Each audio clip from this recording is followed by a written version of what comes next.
wabarakatuh.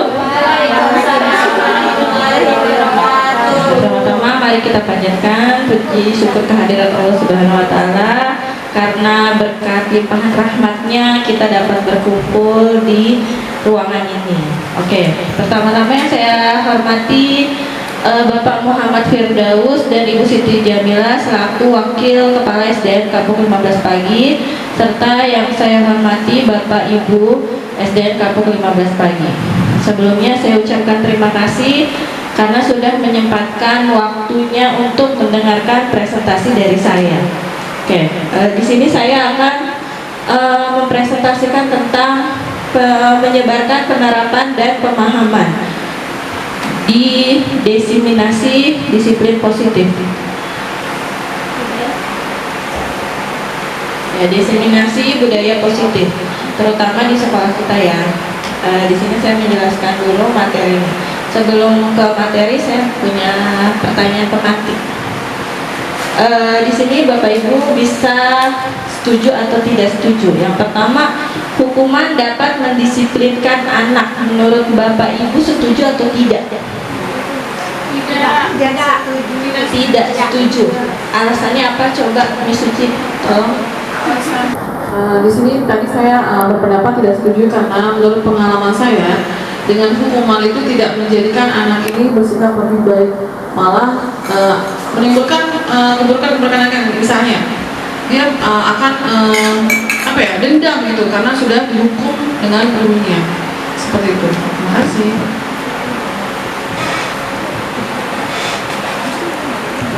Oke, ya setuju dengan Miss Suci bahwa hukuman itu dapat mendisiplinkan anak itu tidak ya. Karena apa? Karena kalau kita sudah menghukum belum tentu anak itu bisa berubah ya. Oke, yang kedua pertanyaan pemantiknya, pemberian hukuman dengan hal positif seperti membaca atau membersihkan halaman sekolah dapat meningkatkan semangat belajar anak, setuju atau tidak? Ya Bapak Ibu, setuju atau tidak? Pemberian hukuman dengan hal positif seperti membaca atau membersihkan halaman sekolah dapat meningkatkan semangat belajar anak. Setuju atau tidak? Tidak. Coba Prof, apa alasannya? Saya tidak setuju ya, karena ini kan hukumannya membaca atau membersihkan halaman sekolah ya. Walaupun ini positif, tapi kan sifatnya paksaan gitu. Jadi anak-anak ini melakukan hukuman tadi ya emang karena paksaan, bukan karena dari dalam dirinya gitu, bukan dari faktor internal tapi dari faktor eksternal karena ada hukuman tersebut. Oke, yang ketiga, memberikan penghargaan dapat meningkatkan motivasi belajar siswa. Setuju atau tidak? Tidak. Setuju. Coba Ibu Siti Jamila, alasannya apa? Karena dengan memberikan motivasi kepada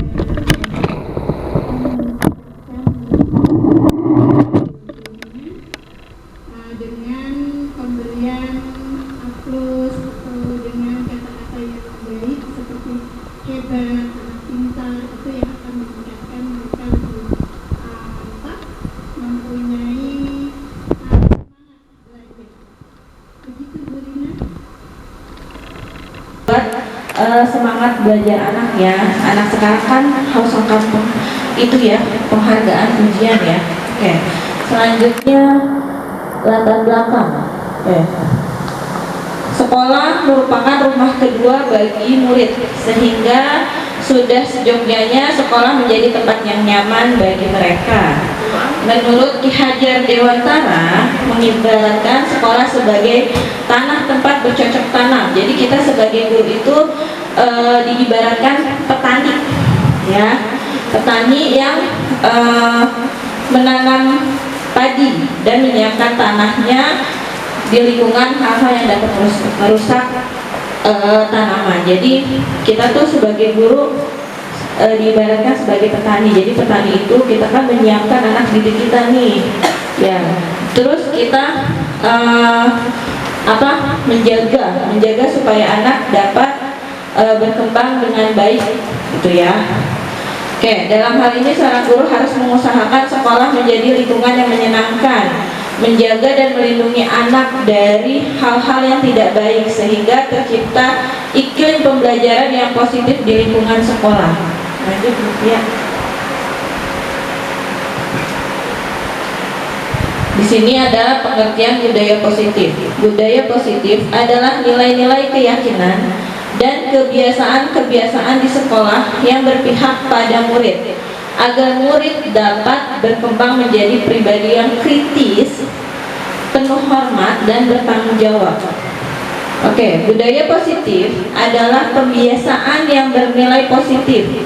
Di dalamnya mengandung sejumlah kegiatan yang mampu menumbuhkan karakter positif murid. Menurut Ki Hajar Dewantara, guru adalah pamong. Artinya guru itu menjaga, memberi teladan, membina dan mendidik anak dengan penuh kasih sayang. Tugas guru adalah menuntun segala kodrat yang ada pada anak agar mereka mencapai kebahagiaan dan keselamatan setinggi-tingginya sebagai manusia maupun anggota masyarakat. Budaya positif dalam mendidik adalah pendekatan yang mengutamakan penguatan positif, pengembangan diri, dan pembentukan karakter yang baik pada anak. Contoh budaya positif yang dapat diterapkan di sekolah: yang pertama, memberikan pujian, penghargaan, dan pengakuan ketika anak mencapai sesuatu yang baik.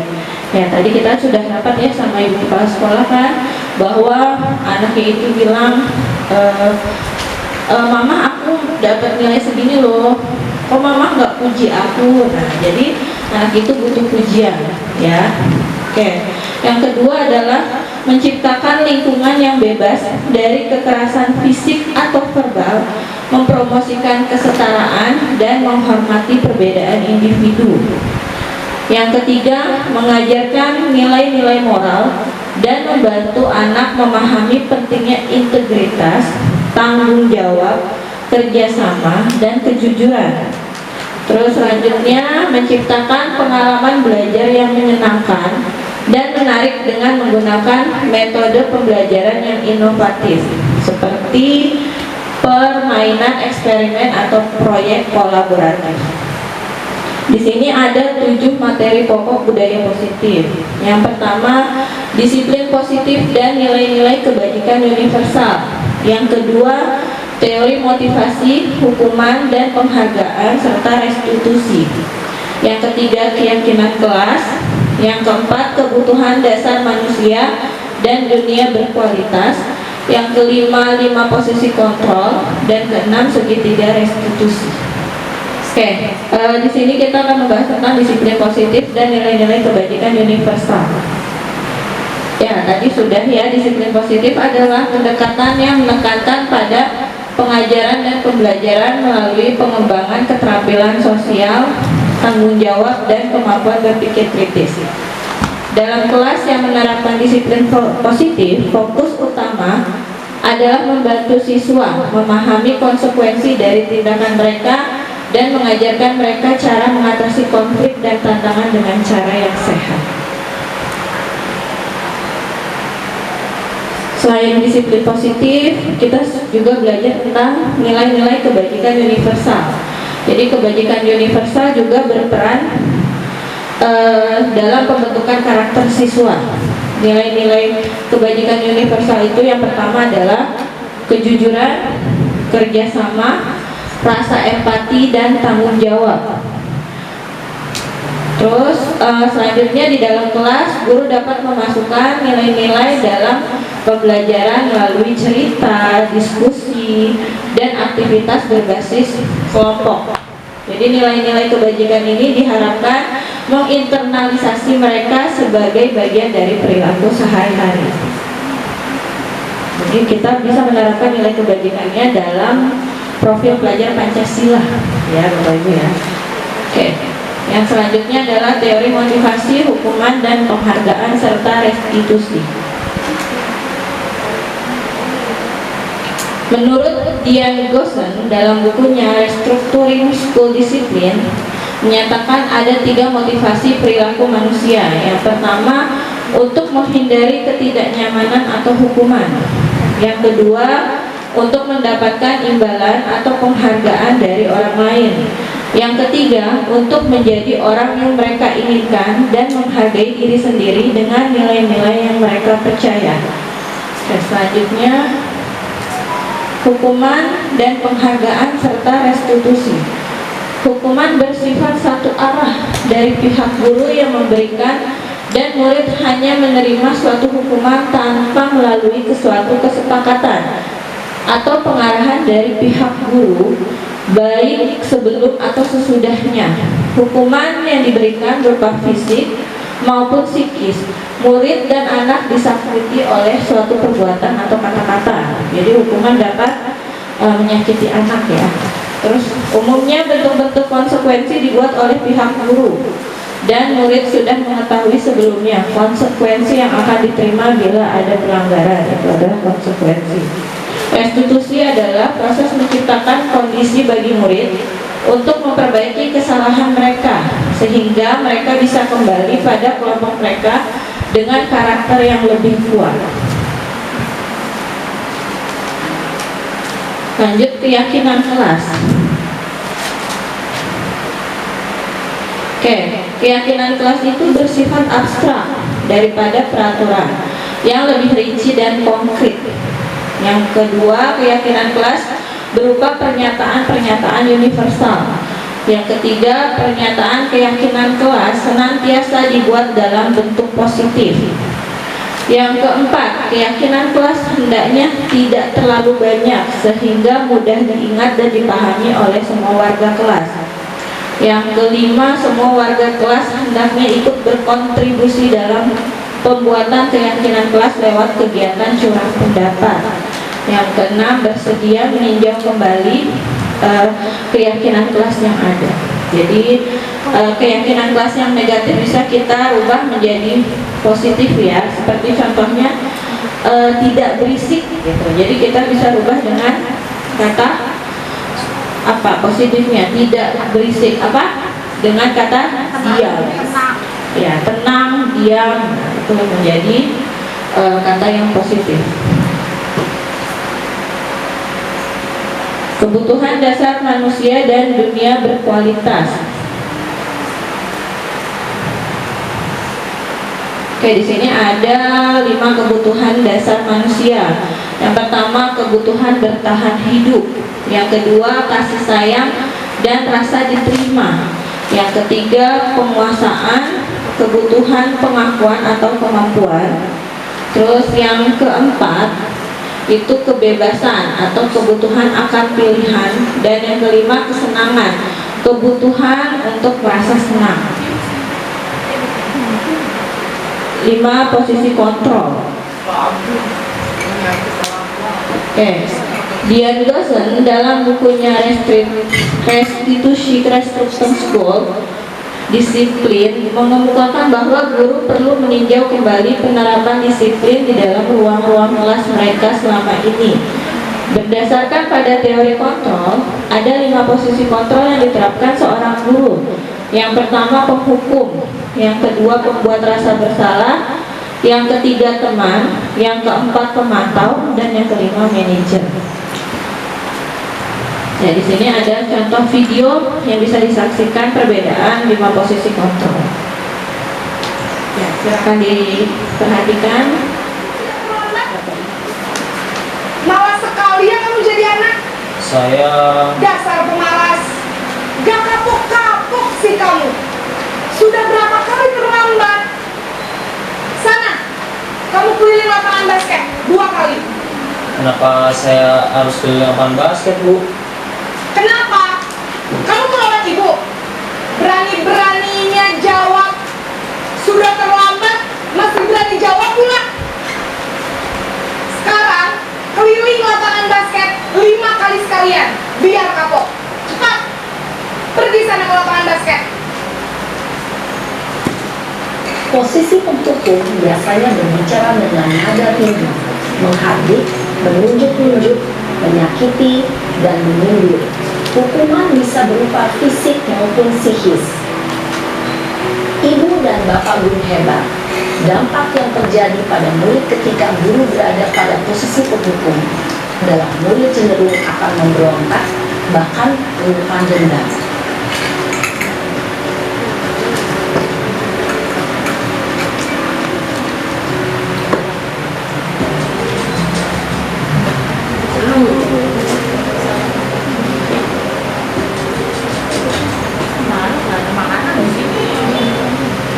Naren!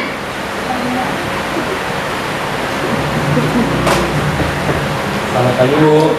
Naren, kamu kenapa terlambat lagi, nak? Ih, Tuhan, Naren, kamu senang ya bikin ibu susah ya? Kalau kamu terlambat lagi, nanti ibu yang ditegur bapak kepala sekolah, nak. Disangka ibu tidak bisa membina kamu. Duh, gimana ini? Maaf Bu. Duh, Gusti Naren, kamu suka ya kalau ibu tegur bapak kepala sekolah? Terus, sekarang ibu harus tulis apa yang di buku absen? Ini kamu sudah sering terlambat loh. Ibu harus apa coba? Maaf Bu. Maaf sekali. Ya sudah, lain kali jangan bikin ibu susah lagi ya, nak ya. Ibu tidak akan kuat lagi kalau kamu begini terus. Bisa jantungan kalau ibu tegur bapak kepala sekolah. Sekarang cepat kelas. Maaf ya Bu. Maaf sekali. Posisi pembuat rasa bersalah berbicara dengan nada tenang, cenderung lembut.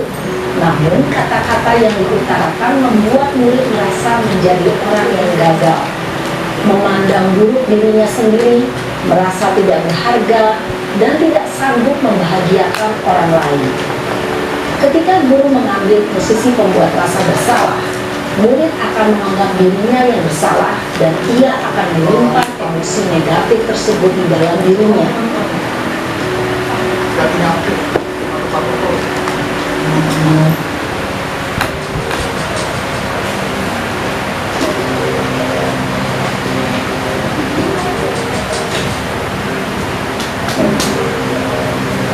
Naren!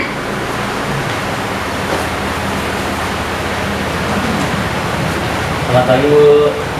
Wah, sudah jam berapa nih, nak? Terlambat lagi ya. Iya Bu. Habis Bu saya lupa bangunkan saya Bu. Kamu malah menyalahkan itu. Kamu bukannya anak yang larinya paling kencang. Kok terlambat sih? Iya Bu. Saya memang terlambat bangun tadi. Jadi biarpun saya lari kencang, tetap gak kekejar Bu. Ya sudah sana. Nanti lain kali larinya lebih kencang lagi ya. Biar gak terlambat lagi. Bikin seneng ibu. Demi ibu. Bisa kan? Bisa lah Bu. Ya sudah sana masuk kelas. Ibu beresin urusan absen kamu. Kamu ini ada-ada saja. Dalam posisi teman, guru berbicara dengan nada suara ramah, akrab, cenderung bersenda gurau untuk menjaga suasana tetap santai. Murid akan merasa senang, aman, dan akrab dengan guru. Identitas yang tercipta adalah identitas sukses atau berhasil. Namun, perlu diingat, karena ini masih dorongan eksternal, maka ada faktor ketergantungan dari murid kepada orang tertentu. Di sini guru absennya, sehingga di lain waktu murid bisa berperilaku baik, namun hanya kepada orang-orang tertentu saja.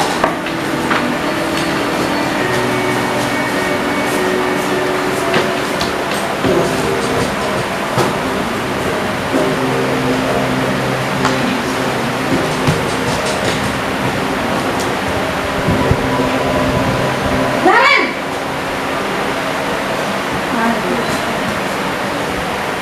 Selamat pagi Bu. Naren, apa peraturan sekolah kita tentang jam berapa kita harus masuk sekolah, nak? Kita harus di sekolah jam 7 Bu. Iya betul, sekarang sudah jam 7.20. Naren sudah tahu konsekuensinya jika terlambat kecil. Paham Bu. Saya harus tinggal kelas pas jam istirahat. selama 20 menit. Ya benar, konsekuensinya demikian. Jadi nanti jam 9.30 pas istirahat, kamu harus tinggal di kelas, kerjakan tugas tambahan untuk ketinggalan kamu, ya. Baik, Bu. Posisi pemantau mengandalkan penghitungan atau data untuk mengontrol murid. Guru mengarahkan murid berdasarkan peraturan dan konsekuensi. Seorang pemantau menunjukkan bahasa tubuh dan ekspresi wajah yang datar dan cenderung formal.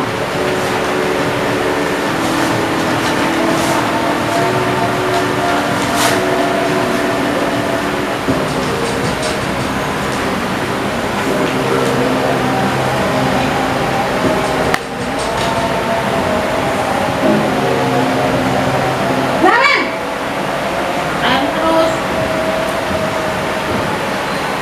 Selamat pagi, Bu. Selamat pagi, Naren. Maaf, Bu. Saya terlambat. Iya, sekolah masuknya jam 7, sekarang sudah jam 7.20. Jadi sekarang bagaimana ini, Naren? Maaf, Bu. Saya lupa setel alarm saya semalam. Baiklah, menurut kamu, keyakinan sekolah yang mana yang perlu kamu tingkatkan? Menghargai diri sendiri dan orang lain mungkin ya, Bu. Setuju. Jadi, apakah Naren meyakini prinsip saling menghormati tersebut? Iya, Bu. Saya meyakininya. Apakah Naren bersedia memperbaiki masalah keterlambatan ini? Bersedia, Bu. Bagaimana kamu akan perbaiki masalah keterlambatan ini? Saya akan coba untuk tidak lupa menyetel alarm saya, Bu. Baik, kalau Naren lupa menyetel alarm di rumah, ada orang yang kira-kira bisa bantu mengingatkan tidak? Ada, Bu. Kakak saya, Kak Emma. Ada lagi selain Kak Emma? Selain Kak Emma, ada ibu saya. Baik, jadi yang mengingatkan Naren adalah Kak Emma dan ibu kamu ya. Kira-kira akan mulai setel alarm kapan nih, Naren? Setelah pulang sekolah, akan segera saya lakukan. Baik, jadi Naren akan setel alarm untuk bangun besok pagi dan akan diingatkan oleh kakak dan ibunda Naren ya. Ada lagi yang mungkin perlu dilakukan, Naren, agar tidak terlambat bangun lagi? Tidak ada, Bu. Baik, Naren, terima kasih untuk kerjasama kamu. Sekarang kamu perlu kembali ke kelas untuk belajar. Baik, Bu. Terima kasih. Posisi manajer adalah posisi kontrol yang disarankan untuk membimbing murid memiliki sikap disiplin yang positif, yaitu murid yang mandiri, bertanggung jawab, dan dapat memecahkan masalah. Tujuan dari posisi ini adalah agar murid dapat berefleksi atas tindakannya. Guru akan dengan tulus memberikan pertanyaan-pertanyaan bermakna, sehingga membuat murid dapat belajar dari kesalahannya dan mencari sebuah solusi untuk menyelesaikan. Oke, setelah kita menonton video tadi, kita bisa merefleksikan diri kita ya Bapak Ibu ya. Kita ada di posisi yang mana selama ini. Jadi setelah kita belajar ini, alangkah baiknya kita dapat merubah diri kita untuk menjadi posisi manajer. Jadi yang kemarin-kemarin biarlah berlalu. Yang sekarang kita membangkitkan diri kita, merubah diri kita untuk menjadi lebih baik ya Bapak Ibu. Terus yang selanjutnya adalah segitiga restitusi. Oke, segitiga restitusi ada 3 tahapannya. Yang pertama, menstabilkan identitas. Kita semua akan melakukan hal terbaik yang bisa kita lakukan. Yang kedua, validasi tindakan yang salah. Semua perilaku memiliki alasan. Yang ketiga, menanyakan keyakinan kita semua memiliki motivasi internal. Oke.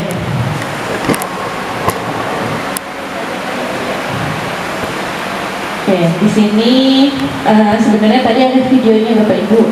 Cuman sinyal ya Bapak Ibu ya. Yang pertama adalah di sini saya menggunakan segitiga restitusi yang kasus pertama. Kasus pertama itu anak-anak di kelas saya itu berantem. Jadi saya kasih tugas kepada mereka bahwa mereka suruh mengerjakan tugas kelompok Jadi di dalam kelompok itu ada satu orang yang nggak datang, terus nggak mengkonfirmasi. Jadi alhasil satu kelompok ini nih berantem, tuh ya, bertengkar. Jadi mereka bertengkar, dan disitulah saya menyelesaikannya dengan menggunakan segitiga restitusi. Oke, yang kedua adalah kasus kedua, ini anak jarang hadir, terus sering tidur di kelas. Jadi ini merupakan kasus yang nyata, mungkin sering ada di kelas Bapak Ibu. Jadi saya menyelesaikannya dengan menggunakan segitiga restitusi. Lanjut. Apa saja yang berubah? Perubahan paradigma yang harus dirubah. Yang pertama, guru sebagai pengontrol. Kita rubah menjadi guru sebagai fasilitator. Yang kedua, semua penguatan positif efektif dan bermanfaat dirubah menjadi pembiasaan. Terus yang ketiga, kritik dan membuat orang merasa bersalah dapat menguatkan komunitas. Itu kita rubah menjadi memberikan kebebasan berpendapat dan menghargai setiap hasil capaiannya. Yang keempat, orang dewasa memiliki hak untuk memaksa dirubah. Kita rubah menjadi kesepakatan bersama. Ini paradigma yang harus dirubah yang sudah saya terapkan di kelas adalah yang seperti saat ini kita akan lakukan adalah kita mengurangi sampah plastik. Jadi saya sudah menerapkan dengan kelas saya sendiri, yaitu mengharuskan anak-anak untuk membawa tumbler dan tempat makan. Jadi saya mengharuskan anak-anak, maaf, itu fotonya. Ini sudah saya terapkan di kelas saya. Saya menyuruh anak-anak untuk membawa tempat makan. Jadi mereka meskipun mamahnya nggak masak, tapi kalau beli jajan di kantin harus menggunakan tempat makan. Dan alhamdulillah sudah ya 90% lah anak-anak sudah menaatinya gitu. Jadi hanya 1 orang 2 orang yang nggak mematuhi. Terus yang selanjutnya, membawa tumbler. Meskipun botolnya kosong, dia kalau beli es di kantin harus menggunakan tumbler. Jadi tidak memakai botol plastik atau plastiknya. Itu sudah saya terapkan di kelas. Alhamdulillah anak-anak sudah mulai bertanggung jawab. Terus selanjutnya, sebelum memulai pelajaran, kita dengan kesepakatan kelas dulu. Jadi anak-anak bisa merasa bertanggung jawab dengan adanya kesepakatan kelas. Jadi kita ulang-ulang terus. Jadi saya setiap hari saya tulis kesepakatannya, meskipun kesepakatannya bunyinya sama. Jadi saya akan ingatkan dengan berulang-ulang. Demikian Bapak Ibu yang dapat saya sampaikan. Terima kasih. Mungkin ada yang mau memberikan tanggapan, silakan.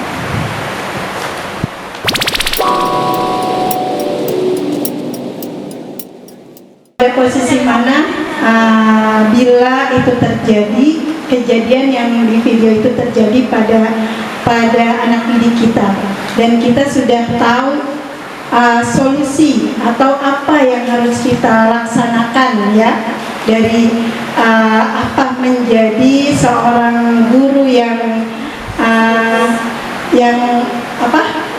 frontal dan yang bisa memberikan solusi kebaikan untuk anak didik kita. Nah, dari kedua tadi dengan Bu Rofa dan Bu Rofa dan Bu Rina, kita sudah tahu bahwa mudah-mudahan dari pembelajaran ini kita bisa memetik apa yang harus kita lakukan sebagai seorang guru untuk memberikan yang terbaik buat anak didik kita ke depannya. Itu saja. Saya akhiri. Wabillahi taufiq wal hidayah. Wassalamualaikum warahmatullahi wabarakatuh. Waalaikumsalam warahmatullahi wabarakatuh.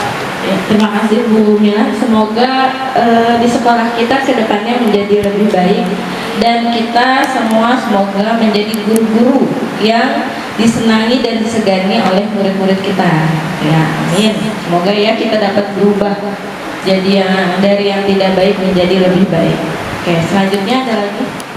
Ya Bu Rina, terima kasih atas pemaparannya. Tadi yang mau saya tanyain aja, tadi kan kalau kesepakatan kelas itu kan tidak boleh menggunakan kata tidak. Tadi kalau nggak salah Bu Rina tulis tidak tidur di kelas. Gimana kalimat positifnya gitu Bu Rina, agar tidak ada kata tidak di depannya.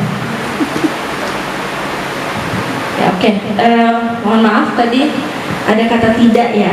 Oke, terima kasih Bu Rafa.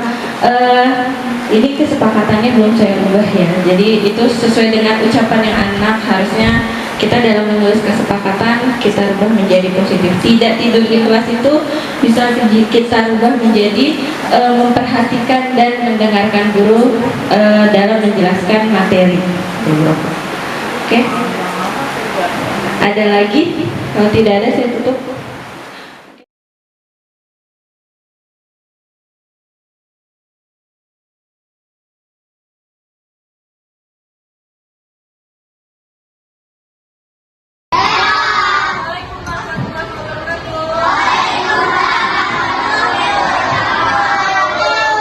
Sebelum kita mulai, kita buat kesepakatan kelas seperti biasa ya.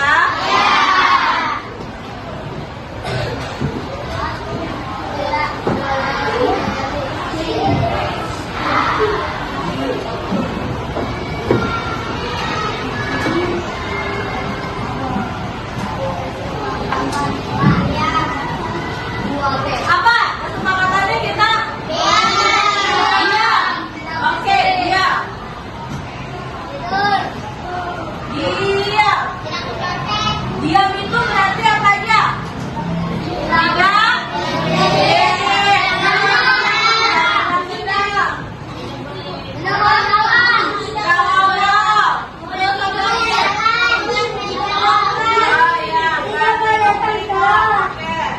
Dua apa? Bisa. Apa? Lisa apa sih? Lihat sampah jadi kalau ada sampah di bawah kalian harus ambil. Oke. Yang ketiga apa lagi? Gak nyontek? Ya, oke. Berarti jujur ya. Jujur itu tidak mencontek. Terus lagi? Gak boleh tidur. Oke. Tidak tidur. Tidak tidur di kelas.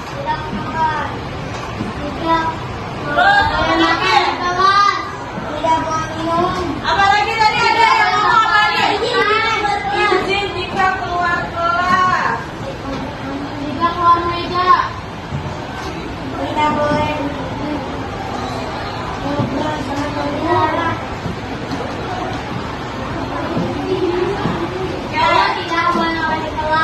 Tidak makan, oke, tidak tidur. Terus apa lagi? Tidak usir, tidak jadi itu termasuk ke dalam dia. Terus apa lagi? Tidak keluar dari meja. Ya, tidak keluar dari meja. Keluar dari kursi ya. Terus